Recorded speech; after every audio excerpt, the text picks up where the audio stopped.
Welcome to the Startup Builders and Backers Show, a podcast which is part of the Tech Talks network. I'm Neil C. Hughes, and you may know me from the Tech Talks daily podcast, which covers a completely different topic every day around how technology is ultimately impacting our life, our work, and even world. But the Tech Talks network is a series of unique podcasts that drill down on unique subjects and showcase the voices right at the heart of tech startups.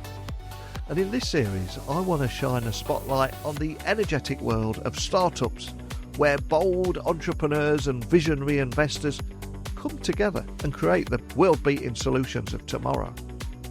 So the conversations you can expect to hear on this show will dive right into the journeys of those building innovative companies and also the strategic insights of those who support them, balancing the excitement of breakthrough ideas with the more pragmatic challenges of scaling a business. So if you're a startup founder, you get to learn from other founders, some of the mistakes they learned and also some of the opportunities that they unlocked along the way. So I invite you to join us as we unpack the risks, the rewards and the realities of turning those groundbreaking concepts into successful enterprises. My guest journey offers a masterclass in what it means to scale fast, build smart, and stay local in a global tech economy. His career has taken him from the heart of the dot-com boom in San Francisco to the center of digital transformation in Canada. But today, after 8 years in the ServiceNow ecosystem, he is at the helm of the strongest pure-play ServiceNow partner in the Americas. He's going to share today what it's really like to launch a tech services firm in today's environment, where AI, automation, and evolving client expectations are completely rewriting the rulebook. And we'll also explore how Cask Canada approached its first year, the team-building strategies that paid off, the unexpected challenges for being a new player in a mature ecosystem, and how being a relationship-first, not just a tech-first company, can set a consultancy apart. So, how do you build trust, scale impact, and deliver transformation in a market where that bar keeps rising? Well, it's time for me to officially introduce you to today's guest.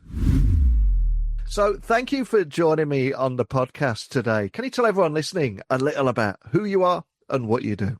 Yes. Hi, my name's Jeff Butler. I am General Manager here at Cask Canada. We're a proud Canadian tech startup. I've been in the business really in sales over 20 years. We're a proud implementation partner of ServiceNow. And it's been an absolutely wonderful journey. And speaking of journeys, before we started recording the podcast today, we were talking about we're both the same age. Your ancestors grew up not far from where I grew up. It's a very small world out there. And I'd love to ask you, as regards your journey, tell me about your origin story. Where did your passion for tech come from? What lit the spark and put you on this path? Great question. Well, I graduated in 1996 from McGill University in Montreal, and then moved out to San Francisco, originally to become a school teacher. That was what I started. Went to Cal State in San Francisco. And from there, as you can imagine, really exciting opportunity because I got a front row seat to the dot-com revolution. And in that regard, I had a lot of friends working at Oracle and Apple and all sorts of startups, etc. Attended a number of the dot-com start launch parties that they had back then, which were, as you can imagine, quite extravagant affairs in downtown San Francisco. And it really provided me an interesting, as I said, front row seat to what I think is the start of modern technology, like technology in the way that we interact. Devices like the iPod came out while I was living there. Google was launched. Amazon started. So it was really interesting to see these very local Bay Area companies and companies that were obviously started around San Francisco grow. And I never really lost that perspective in terms of understanding, okay, you've got a new technology that's coming along. How is this going to change the roadmap? How is it going to change the way people interact with each other? I mean, I remember when Amazon started, it was just selling books. That's all they did. And obviously we understand how it's really changed the landscape and been a massive disruptor.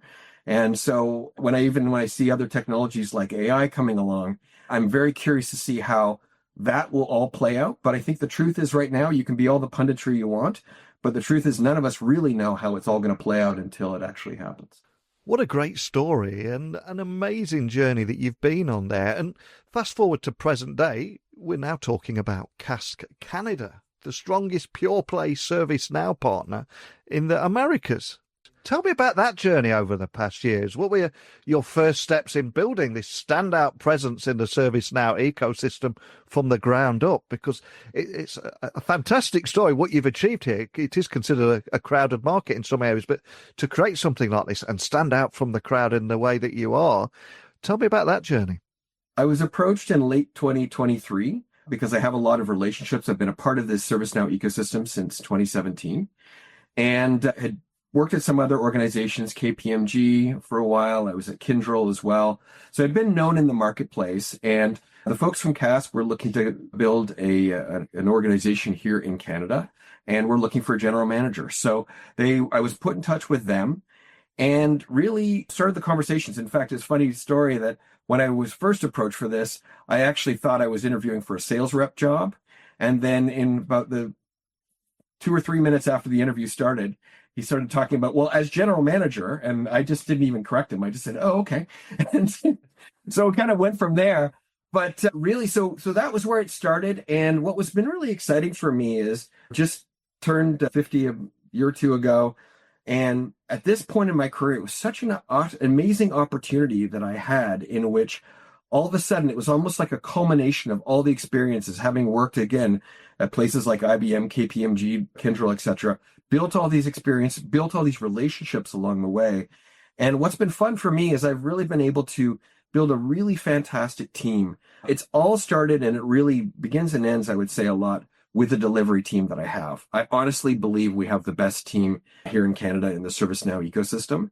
And a lot of those folks are just folks that I've met along the way. And it really is, to this day, a relationship business. It all has to do with who are you able to build those connections? Are you able to build trust? I mean, that's how it works with the ServiceNow team that I work with, how it works with my colleagues on the delivery side, as well as really working with the customers. Because as you know, people buy from people that they like, they know, they trust. And sometimes in this world, the trust can be in short supply.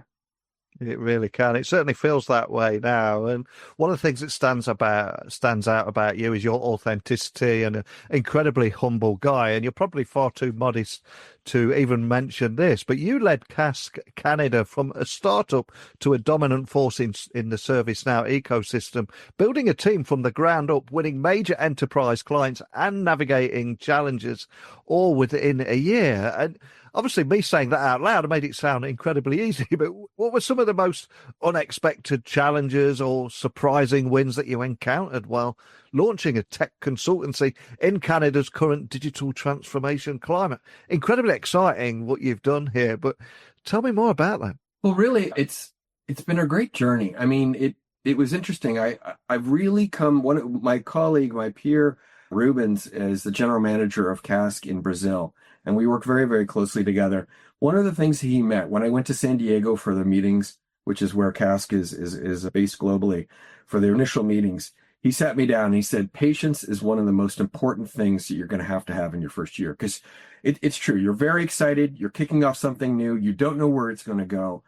But what I really learned to appreciate during this journey was, even as I started to get into kind of, I don't know, May, April of our first year, 2024, or even into the early summer, it wasn't quite clicking the way I wanted it to. And what I've really come to learn in this whole process is you have to respect the sort of seasonality of our business. We're not school teachers. As I mentioned might have mentioned at one point earlier in my career, I started off as a school teacher, but really there is a seasonality to understanding the market, how people buy, where your customers are and their journeys. And I remember remarking to a colleague much later on in September, October, boy, if with all the opportunities and all the things that are happening right now as things are really taking off, if we'd been there in May or June, boy, I'd be way ahead of where I am now. But that's just not how things work, right? Things happen. There is a time. We all know things slow down a bit in the summer. Clients aren't around as much. They're taking holidays. Maybe they're doing some planning. So really kind of understanding that seasonality has been really important in terms of just having that patience, knowing when to kind of move on something new or not.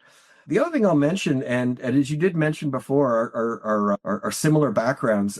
My family and my grandfather actually grew up in Repton, England, in the north of England, and I've always had a great affinity for the Beatles. And I was reading last year, Many Years From Now by Barry Miles, and it was a really fascinating read. And in one section of the book, he talks about taking risks, and he talks about happy accidents and just really being open to new things. That's really something that I've really learned in this process.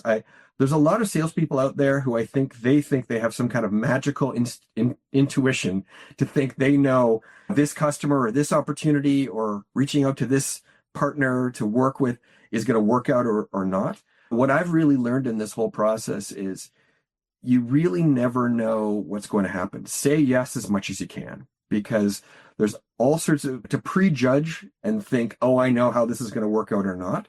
There's not many of us, I think, that could really do that perfectly, if any of us. Another thing I would say that really has helped is, and again, I've mentioned it a couple of times, but really the relationship piece just can't be overstated. Why would somebody do a $500,000 ServiceNow project with our organization versus another? It really comes down to a lot of probably intangibles. In my experience, Neil, most people make decisions emotionally and they justify them intellectually, right? Oh, we've decided to go with Jeff and the cast team because of this, this, and this. But really, more likely, it was a feel. It was responding to the energy that I'm putting off. It was responding to the way my team and I interact with each other. And it's impossible to kind of quantify that stuff. But I just absolutely don't believe for a minute that stuff can be understated. And as you say, I'm really proud of the team we've built here. I mean, the fact that we're now, here I am on April 22nd, we now have 25 people here at Cask Canada. If you would have said that to me that was going to happen a year ago, I wouldn't have believed you. But really, it's really about, as I see, being genuine, positive, delivering value. That's really how it's come about. And I can't be more proud of the team that we built along the way. And not only are we from very similar parts of the world, if we look at your ancestors and where I was raised and of a similar age, I would also echo what you said there around saying yes as much as you can. I've had 3,500 interviews on this podcast, and those happy accidents that you mentioned there and the universe giving you that little nudge in the right direction when you need it. I've got so many different stories around that of people sat next to somebody on a plane or at a luggage carousel, or sat next to someone in a bar that ended up being their developer or partner. And there's so many of these stories, it can't be a coincidence. But I think the universe does give us that little nudge in the right direction. You need to be open to it, to act on it though too, right? Absolutely. That's a great point. Like it's really about that openness. As I said, I recall, I mean, again, being in the sales business for many, many years and working in the IT industry, I've often seen sales reps who, for their own reasons, kind of are very selective with their time and sort of all of a sudden magically show up at a customer when they think that person has budget, but then switch it off and ignore them for the next 6 months to a year when they don't. Yeah. I think to myself, customers can, like, we're all humans. They can absolutely, consciously, subconsciously see through that a mile away. I remember years ago, do you remember the TV show Comedians in Cars Getting Coffee? Did you ever see that with Jerry Seinfeld? Yes. Yeah, I only saw a couple of them, but the ones I did see were brilliant. Yeah. Okay. One I really recommend to you, which I think really is actually an interesting kind of encapsulation of a lot of what I was talking about before about relationships and just energy and saying yes and positivity, etc. In that, he interviews Gary Shandling. You remember Gary? Yeah, Gary Shandling show, Larry Sanders, yeah. Exactly. And unfortunately, it was about 2 or 3 weeks before Gary passed. And they are on the Sunset Strip, and they're talking, and they're driving along in the car, and Gary becomes a little bit emotional, and he's talking about Robin Williams. And what's funny, by the way, just another kind of random, I just have to put this in here, but I actually taught Robin Williams' son and daughter when I worked at that private school in San Francisco. So I had a little interaction with Robin and his wife, Marcia, or his wife at the time, Marcia, when I was living out there. But anyway, back to the story. I'm interrupting myself. In that story, he talks about Robin Williams, and he talks about, and it's just something that's always really stuck with me. He's like, I remember the first time I saw Robin Williams, and so did Jerry. And he's like, I don't remember any of the jokes. I don't remember what he said, but I just remember that energy. like that love that really came across, right?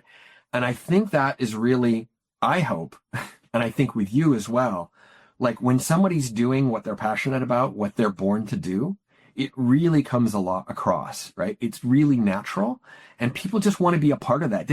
You could go interview somebody afterwards at the University of Toronto, Mississauga, who just signed up with us, and say, why are you going with Jeff and Cask? And maybe they say, oh, well, their price was this and their experience with this. Blah, blah, blah. But I really believe it's much more higher level than that. You know what I mean? I think it's really about energy. And I think it's about, that's how people, like I said, at the middle, like that's how people make decisions. And so, as I said, I think that piece of just, that's always stuck with me is just, how do I create an environment? How do I find a way to make a connection with people that they want to find a way to keep that going, Yeah, no, and I completely agree with you. It's something I've experienced as well. And I do think there is high energy, low energy. And I think if you watch too much TV right now and read too many newspapers and stuff on social media, you will have pretty low energy quite quickly. But absolutely. Shoot out of that stuff. And, beaten down, exactly. Defeated. Yeah. And it's funny because, like, again, if you're feeling defeated and let's say you're a manufacturer and you're trying to figure out how you're going to work with tariffs or whatever, how on earth are you supposed to like be positive and send positive notes and positive energy to your clients and make connections with people and that person you're interviewing, get them to, encourage them to join your team? And they're not going to want to be a part of that. If you're just, feeling beaten down or negative or crushed, And one thing that I've really realized about it is, and one of the things, like I've said before, I absolutely believe I'm in the right job for me, and because I couldn't enjoy it more. The best part of what I do, one of the best things that I enjoy doing is building genuine relationships with our customers. And as you said, we've got some really major clients in a variety of industries, from banking to insurance to government agencies and natural gas and organizations, et cetera, across the country. And I have really found a way with each of those customers to find a way to genuinely connect to them and find a way in which, in a very authentic way, we can form a friendship. And when you form that friendship, they might need a favor. They might need something. I need something by Friday afternoon at 4:00, Jeff. Or I might need a favor. I might need a project to move up a week. You can't do that. You can't ask for those kind of favors or that kind of collaboration unless you formed a really, truly genuine partnership and that person has a stake in wanting to work with you and help you out, right? So yeah. I hope it's coming across loud and clear that there is that magic, and it's unfortunate. I think a lot of people, exactly to your point that you just made a moment ago, they can sometimes close themselves off from those opportunities by being stuck in their mind too much. They're not necessarily using their heart. They're really thinking, oh, okay, well, intellectually, this opportunity is worth this, and that opportunity is worth that, or this customer's more high profile, so I need to go after that. It kind of doesn't matter. It's really more about it kind of what I like to say, respecting the sales gods, right? You need to respect the process. You need to respect that sometimes it happens not on your schedule, but on someone else's. But I think if you do that and you're open to it, and as we said, also you're patient, the world's your oyster. You're never going to want for work.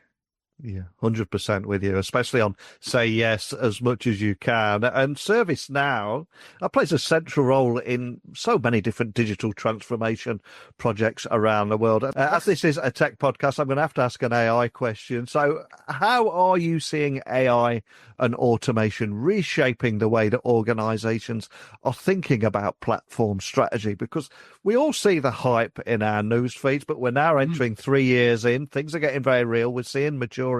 How are you seeing AI and automation reshaping this in very real terms? What are you seeing out there right now? What I would say is it's just getting started in a sense. I mean, but very quickly, ServiceNow is really transforming itself from kind of being a primarily thought of as a digital workflow company. And I think that element will always be there. But AI is quickly catching up because, I mean, let's face it, what ServiceNow did when Fred Letty brought ServiceNow to market in 2004, he built a platform. And at the time, of course, the market said, well, what's a platform? And so he went off and built a bunch of workflows around ITSM or IT service management. And really, from there, of course, built out this concept of a ticket's a ticket's a ticket. It could be a security ticket. It could be a facilities ticket. It could be an HR ticket to add someone to your benefits. But really, ServiceNow, I think, in my mind, has really cornered that market around managing digital workflow virtually better than any other organization. And that's their strength. It's not just because they've dominated the space around IT ticketing. But really where they go next is going to be really fascinating in a couple of interesting ways. So they started off in terms of adding some of those basic elements around how AI can help the management, let's say after hours when the IT team isn't there.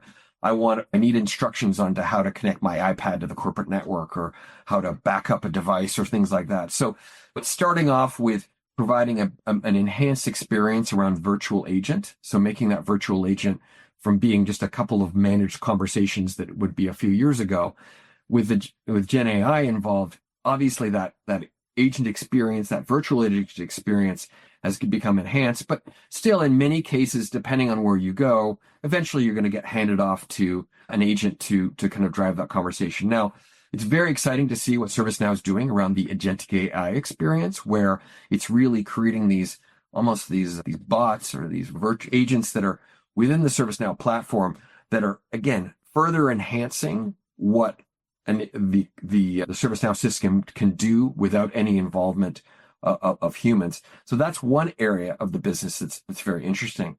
What's also, I think, quite fascinating and probably not as reported on as much is the impact that the AI is going to have on the implementation kind of professional services business, which is obviously my business. There's no question in 5 years, it's going to look entirely different. The analogy that I often have, though, in my head is I've seen demos of products that allow you to effectively configure the ServiceNow platform. In fact, there's a product was from ServiceNow called the Creator Flow Plus SKU that effectively allows you to put in a very simple workflow and it can configure that product itself, which obviously is what our business has been. We've been in there configuring the ServiceNow platform for our clients. But the idea that the platform can actually start to configure itself is quite interesting. But what I see, at least in the short run, and again, like I said at the top, I don't think any of us can predict exactly where AI will take us as it continues to evolve.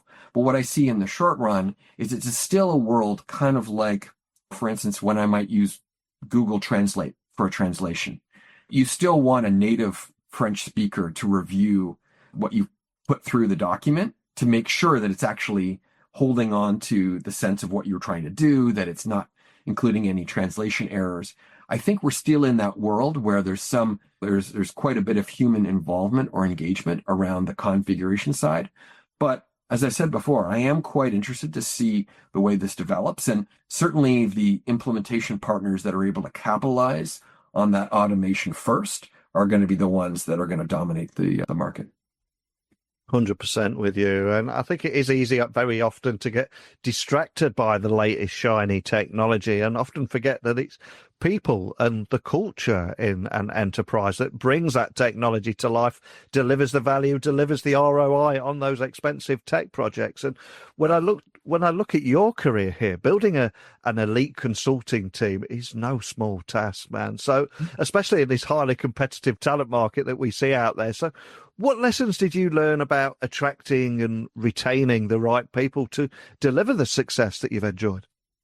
Absolutely. Well, thanks. And what I would say is, and again, I don't mean to sound like a one-note piano here, but it's always, again, back to the relationship. So a lot of the folks that I've worked with are people that I've worked with in my past life at various organizations. And that's what's really been fun is kind of, to use another term, getting the band back together, getting a bunch of people that really trust each other, that want to work together. There are in our business, as you can imagine, there's a lot of people out there who prefer to work as independent contractors, guns for hire. They'll work on this project for 6 months. They'll then go and start with another organization. You know, what those folks have to realize, of course, which I assume they do, is they're not getting invited to any Christmas party.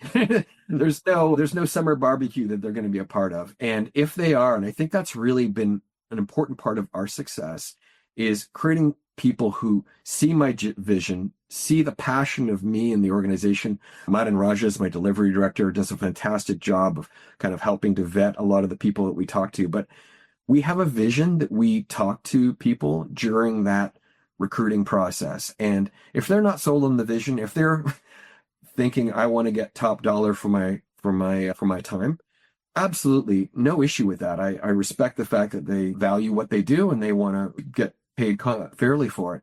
But really what we're doing is wanting people who want to be a part of, again, building the Cask brand and building the Cask organization, something that, again, we're already very, very proud of. And so if those folks don't have that vision, if they don't share that idea of wanting to be a part of something that's bigger than them, and really having opportunities to, especially for some of the senior people, to help build the next generation of developers and technical consultants. Those are the folks that we've been really successful in finding, is those people who have that vision. It's not just about working with the client projects. It's not just about, as I said, making money, but it's really the big picture. Now, mind you, of course, it's important to fairly compensate people.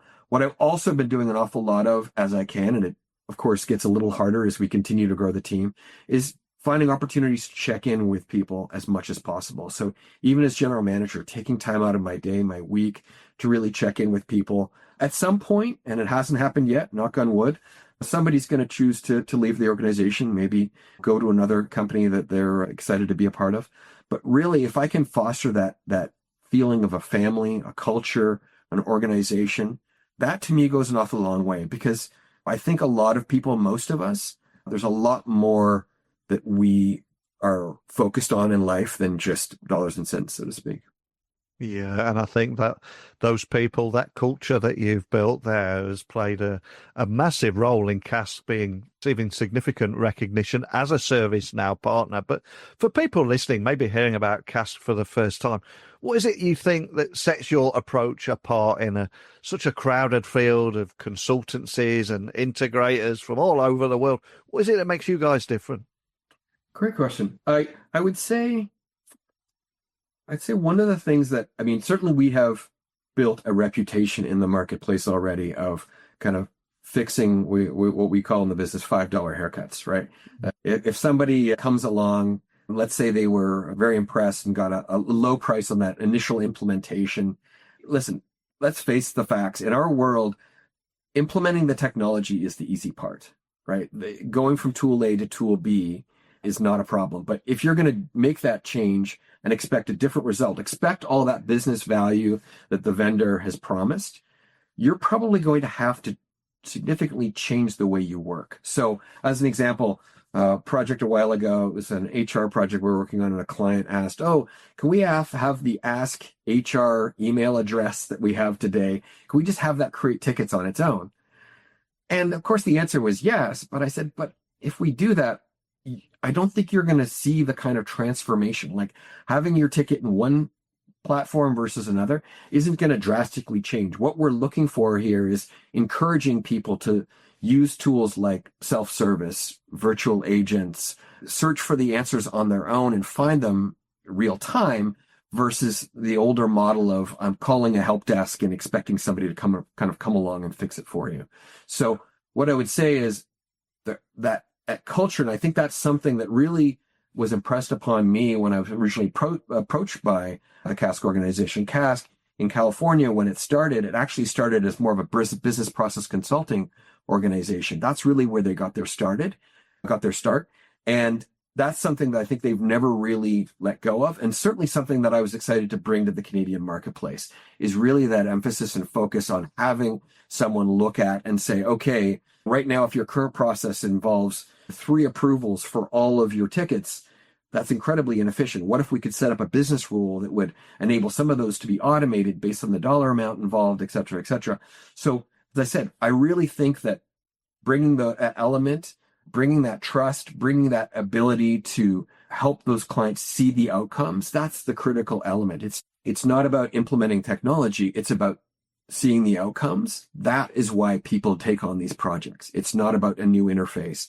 It really is changing fundamentally the way that you operate. So that's really been, I think, critical to the way that we've grown, is building that reputation.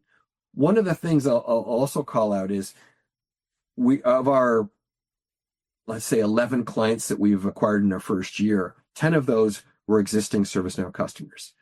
So they've worked with other partners. They've had probably there are ups and downs there, but clearly something wasn't working.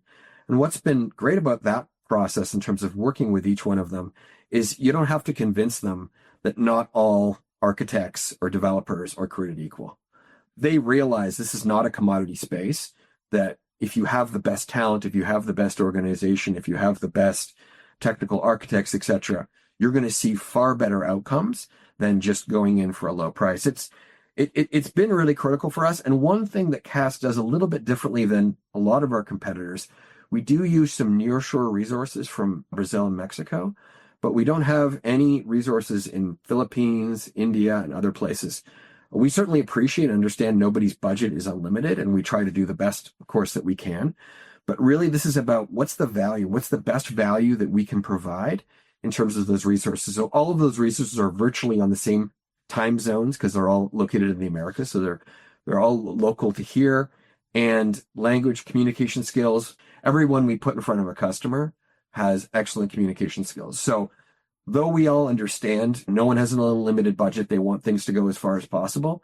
In our business, we really think it's critical that you have the best resources working with you, consulting, bringing their experience. And one other element I'll say that's really been critical, and I've heard this over and over again in my career from CIOs across a variety of industries, but it's the same message. I want your team to help us understand how to best leverage this technology. I don't want them to do everything my team asks them to do. And that's really critical. They want people to push back. Good consultants won't just let you say, oh, yes, I'm going to let you configure the product this way, only to have to unconfigure that product and do it a different way 2 or 3 months later once they start using the tool. So I really believe that's another way in which you can help to build those trusting relationships is by stopping clients and really delivering them value beyond what their expectation was. I had a situation with a particular client. I believe she had for one project we were bidding on had earmarked $75,000 for the project. When we handed her a proposal, I think she almost fell off her chair. What was exciting about that was, for me as a general manager, I wasn't disappointed and say, oh, geez, I could have charged her more for that. I was excited. And I said, well, think of all the things, and this is what we talked about. Think of all the things that we can now do together in terms of improving other areas of your platform, because we haven't had to use all of that budget on this one workflow. So I think a lot of those kind of elements have really helped to build that trusting relationship, whereas the customer can have an open conversation with their team about how much budget they think this should cost with me in the room, because they know it's not like I'm going to be trying to artificially inflate or change what that budget might be. Love it. As someone that's got the ear of so many business leaders from all around the world, I'm curious, what is top of mind for your clients right now when you group all of those conversations together? Are there any trends? And if there are, how are you helping them move the needle on some of those big topics, those big pain points? Yeah, well, one thing that's been, I'll start off with something that's a bit of a surprise, or again, in this current geopolitical climate, it's probably not a surprise, but one of the things that's been top of the mind most with a lot of clients I talk to is being local. It's never been more important in my career. And it's almost ironic because I think when we came out of COVID, that had a massive impact on our industry. In previous times, people regularly would go into, as part of a deployment or as part of an engagement, we would have people go on site. Since COVID, I think we've all realized that isn't necessarily required. I certainly have a lot of conversations with clients that, especially during kickoff meetings or various celebrations, et cetera, or critical meetings, we'll get together in person. But really, a lot of the work is now performed remotely. But even in that context, I think it's really, really important to a lot of clients that, especially here in Canada, that they are looking and supporting Canadians and working with a Canadian company, which we are, and supporting Canadian jobs. And I think that's something that, as I said, was a bit of a surprise initially, just how vehement and how passionately people were talking about that. But it's something that's really changed the game. And I think it's going to be interesting to see what happens over the months and years as things to come. When you look at some of these larger Big Four, Accenture, Deloitte, all these larger organizations that have really built these global teams, to see how that's going to operate. Because as I said, I don't see this emphasis on working with local people going away. So that's one thing that's definitely top of mind. certainly, as we talked about before, there's a lot of curiosity, not necessarily jumping in with both feet, but a lot of curiosity to understand how AI is going to change our marketplace, how it's going to enable these tools, how it's going to enable people to provide a better experience to their end customers. So that's another area I think that's going to be is very, very much top of mind for people. I'm trying to think.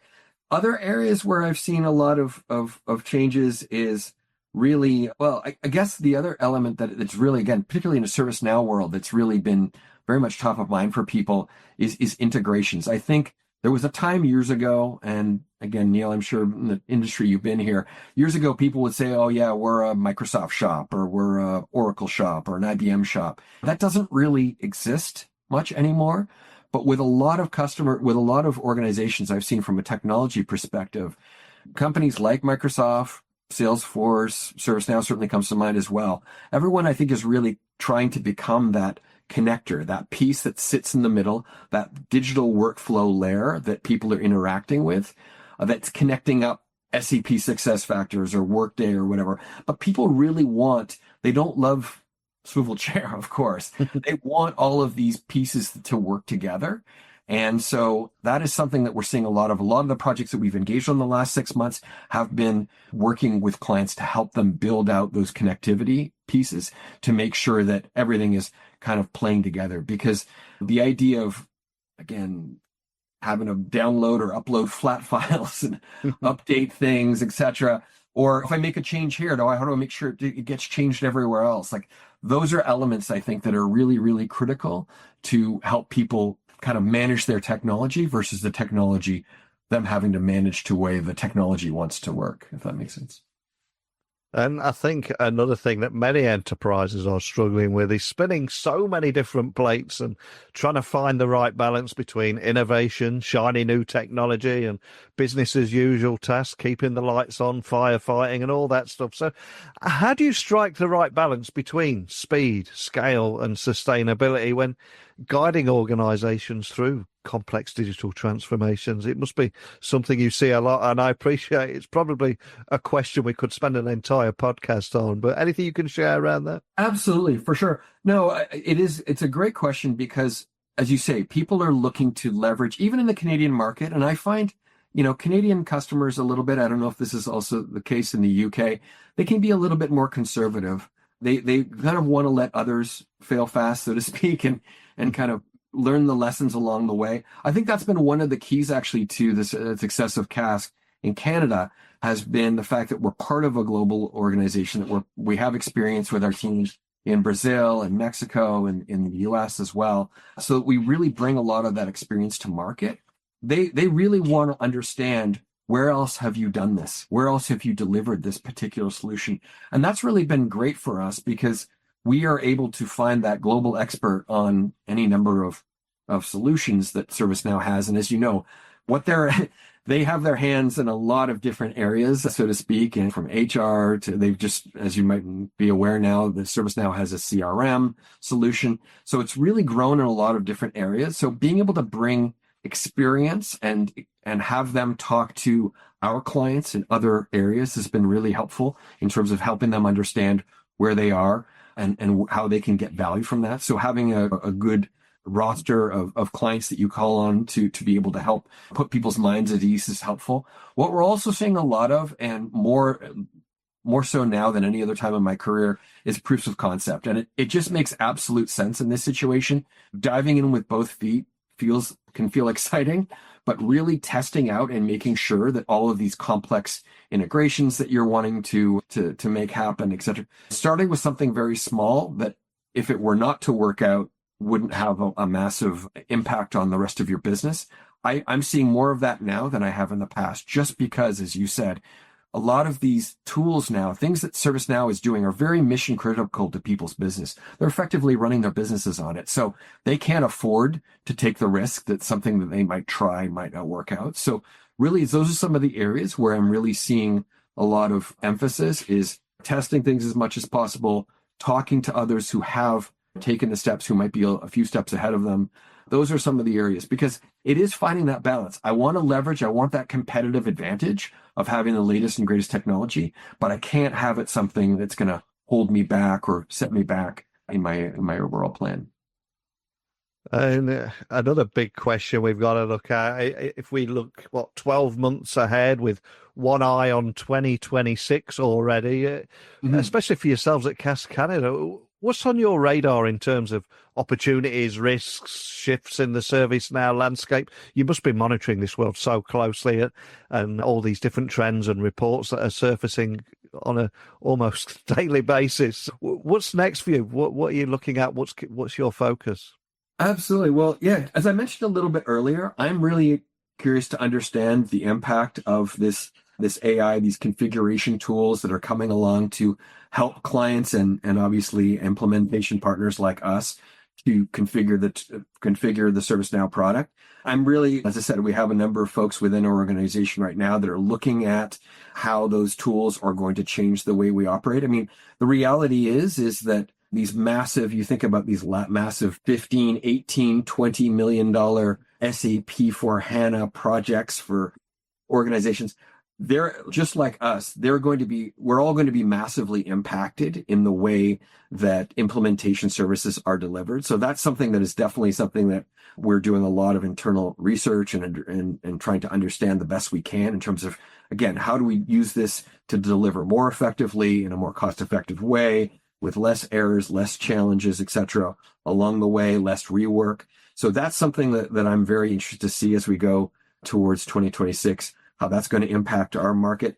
And then also just understanding kind of where things are going to go from a continued growth and consolidation within kind of the implementation and professional services business. I mean, as people are no doubt aware, and many of the people who listen to this podcast are aware, a lot of the venture capitalists have come in and acquired a lot of implementation partners. I think maybe they've looked at the margins and they've seen professional services, but I've even seen venture capital come in and take over all the vets in my neighborhood right now. So it seems like a lot of places people are looking for opportunities to capitalize on services businesses that are profitable. And so to sort of see how that's going to end up playing out in terms of how many competitors, what the competitive landscape and the people that I'm going to be competing against in the Canadian market, I anticipate there will be more and more consolidation as we go along. What I'm also seeing as well, and this could be of interest also to your listeners, is just what I'm seeing as well is as time goes on, to me, it's getting harder and harder to go out and hang a shingle and say, I want to be a ServiceNow implementation partner. We obviously are a proud Canadian business that started up in the last year and a half, but really, if you were starting from scratch and you didn't have any references, you didn't have any, when you were just a couple of an architect, a developer, and a PM and a salesperson trying to get started in this business, ServiceNow, Salesforce, Microsoft, all of these platforms and tools have gotten so large and so complicated that if you're going to do a decent job of wrapping your arms around everything that ServiceNow delivers to its clients, if you're going to be able to go to any client and say, we can help you virtually anywhere you want to go, that's going to be harder and harder to do because it's getting so complex. As I said before, you're going to need to have business process consultants. You're going to need to have all sorts of folks. So the old days of just, it's me and my friend and we're in our basement starting off a new company, those will still happen, but it's going to be much harder. I think you're going to see a lot of the big four and the larger global consulting firms continuing to dominate this market.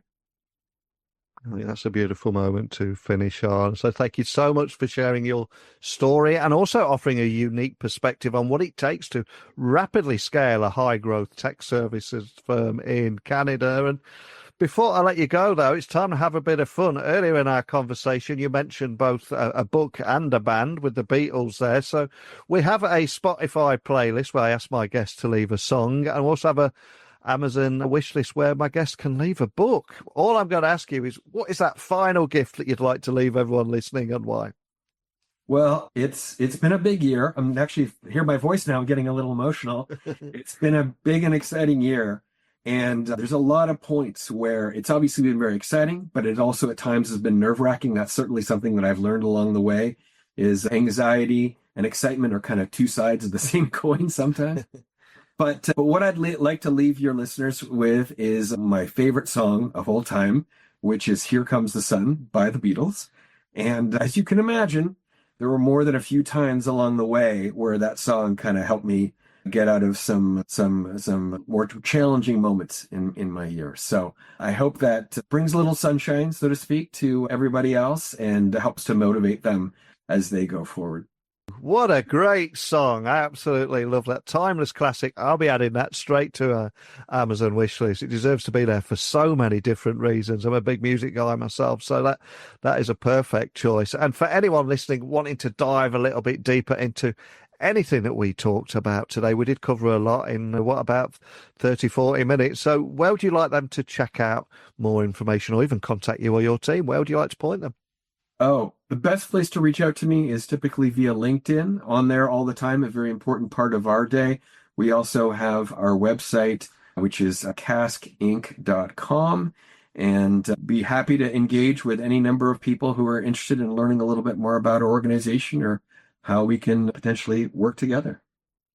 Well, I'll add links to everything to make it easy for people to find you. And as I said, we did cover a lot there. And it's my hope that we gave something for everybody, whether that be the unexpected challenges and wins of launching a tech consultancy in Canada, or how AI and automation are already reshaping ServiceNow-driven transformations, and learning from some of those lessons that you've had there from building an elite consulting team in a competitive talent market. I hope people do check you out and ask you some questions as well. I'm sure there's going to be a few of those, but thank you for sharing your story today. Neil, thank you so much. It's been a pleasure. So a big thank you to Jeff for sharing a behind the scenes look at what it takes to scale a tech consultancy from the ground up, while also staying true to your roots. From navigating Canada's shifting digital priorities to leveraging AI without losing the human touch. I think Jeff gave us a lot to think about when it comes to the future of tech services and the evolving role of implementation partners. Not to mention some great stories there about the importance of energy and saying yes more often. But over to you. Have you faced similar challenges scaling in a competitive market? Are you exploring AI's potential in platforms like ServiceNow? Or are you still figuring out where to start? Let me know your thoughts. I want to hear your lessons from the front lines of transformation. Techblogwriter@outlook.com, LinkedIn, X, Instagram, just at Neil C. Hughes. It's time for you to share your stories. I will wait patiently while preparing for another guest, but let me know and I'll get straight back to you.